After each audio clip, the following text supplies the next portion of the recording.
નબીની જે આજુબાજુ જે ઝિયારતો જે છે એ ઝિયારતો આપણે અત્યારે કરવાની છે. જેમાંની પહેલી જે ઝિયારત જે છે એ મસ્જિદ અલી, કે જેમને ખિલાફત આપવામાં આવી, જે જગ્યાએ એ મદીના શરીફની અંદર જે રહેતા હતા ત્યાં એમના નામની તારીખી મસ્જિદ બનાવવામાં આવી છે. જેમાંની જે છે હજરત અલી શેરે ખુદા રઝિયલ્લાહુ તાઆલા અન્હુ જે છે એમના નામની જે મસ્જિદ જે છે એ અહીંયા છે. મૌલા અલી શેરે ખુદા જે છે એ આ જગ્યાએ જે છે એ રહેતા હતા મદીના શરીફની અંદર.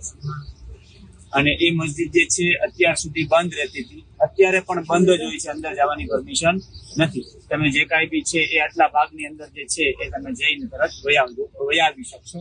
બાકી આ જે રસ્તો જે છે અત્યાર સુધી બંધ હતો. અત્યારે હમણાં 6 મહિના પહેલા જે છે અહીંની હુકુમતે જે છે એ તમે અંદર જઈ શકો એ રીતનું બનાવેલું છે. એટલે આ જે છે એ તારીખી મસ્જિદ છે.